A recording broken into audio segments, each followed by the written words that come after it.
Good morning, students. Welcome in science class. Chapter 7 we had started plants living and surviving. Yesterday we had discussed terrestrial plants, in that plants growing in hilly areas, in the plains, in the hot and the damp areas, in desert, in marshy areas. Today we will discuss aquatic plants. Open your textbook, chapter 7, page number 59. In that aquatic plants heading it is given. First of all, what is meant by aquatic plants? Plants that grow in water are called aquatic plants. Again, define aquatic plants. Answer will be plants that grow in water are called aquatic plants. Have you seen pond full of plants? Yes. So many ponds, puddles, lakes, and rivers are full of plants. In that, many small and big plants grow in a pond. Among them, from this, some float on the surface of the water, while others grow completely underwater. In your textbook, page number 6060 means the next page, see figure 7.5 and 7.6. Some grow completely under the water. See, in that aquarium, plants are kept. They grow inside the water. And see figure 7.5, some grow on the surface of the water. So, from this, we can say that aquatic plants are of three types: floating plants, fixed plants, and underwater plants. First, so we will see all this in detail one by one. Keep your textbook open, page number 59. See that same figure. Hydrilla, duckweed, water hyacinth, and the lotus. They are some aquatic plants which floats on the surface of the water, and some are the fixed plants. First, we will see floating plants. These plants float because they are either light or small in size. Why they float on the surface of the water? You know, pepper is very light in the weight. When you are making the pepper boat, and when you keep that pepper boat on the surface of the water, they will float on the surface of the water. Why? Because the pepper is very light in the weight.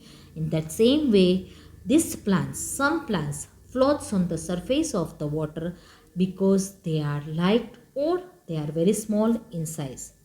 Examples are duckweed, water lettuce, and the water hyacinth are some such plants.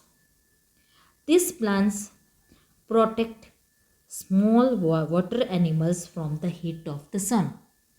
They floats on the surface of the water. So because of this, if any water animals, those who are living inside the water, sometimes they are protected by these plants also from the heat of the sun. This is the another feature of that floating plants. Next, that is the fixed plants. From the name itself, you will come to know what is the meaning of the fixed. Something which is fixed are here also the plants which are fixed to the bed of the pond are called the fixed plants.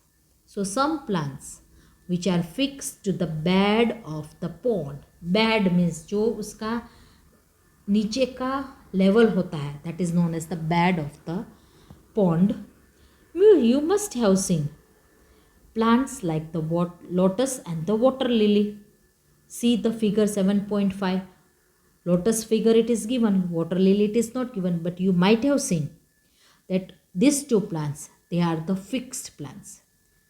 But here, if you see in the figure, it seems like that it floats on the surface of the water. Why?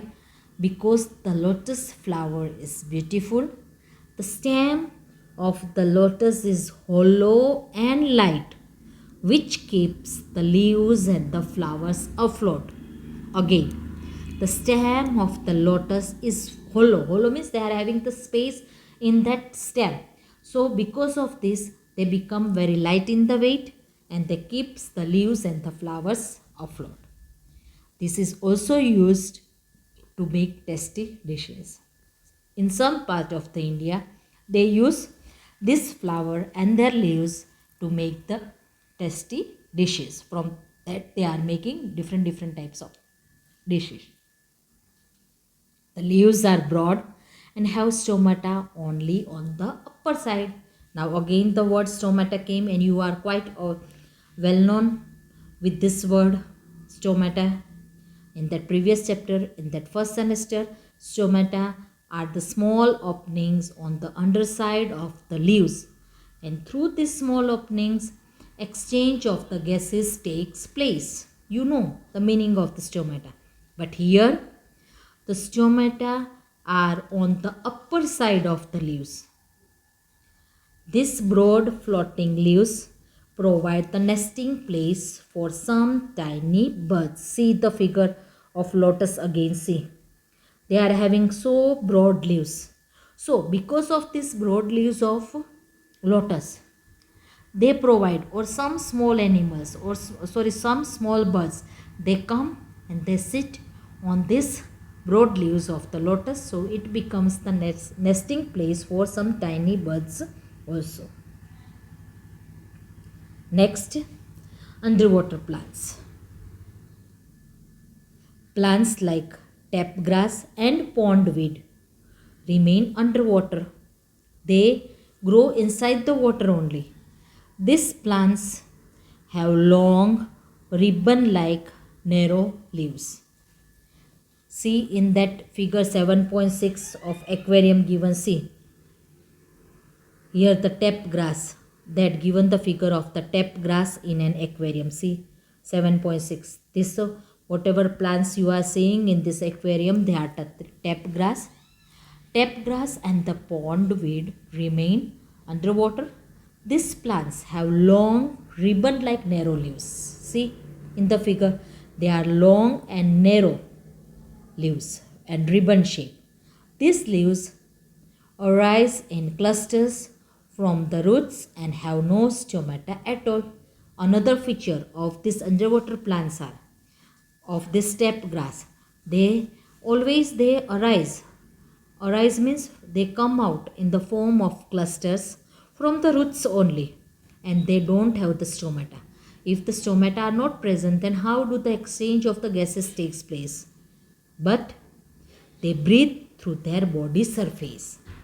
They breathe through their body surface. These plants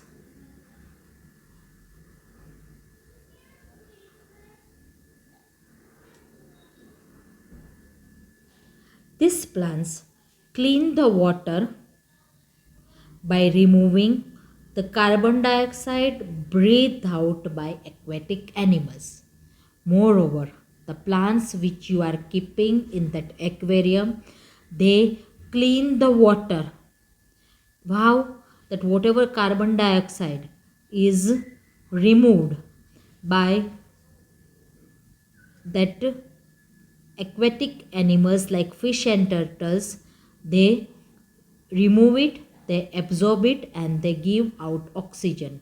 So again, these plants clean the water by removing the carbon dioxide breathed out by the aquatic animals. By the aquatic animals, whatever carbon dioxide is breathed out, they remove it. This is why we put such plants in an aquarium. Now you got the reason why you mostly in each and every aquarium, you in our school also you had seen that big aquarium. In that also so many fishes are there, and beside the fishes, plants are also there in that aquarium. Because of this reason, we keep plants in an aquarium. They keep the water clean by removing the carbon dioxide breathed out by the aquatic animals. This is the reason. Again, plants like tap grass and pondweed remain underwater. These plants have long ribbon-like narrow leaves. These leaves arise in clusters from the roots and have no stomata at all. They breathe through their body surface. These plants clean the water by removing the carbon dioxide breathed out by aquatic animals like fish and turtles. This is why we put such plants in aquariums. Got the reason? Got the answer?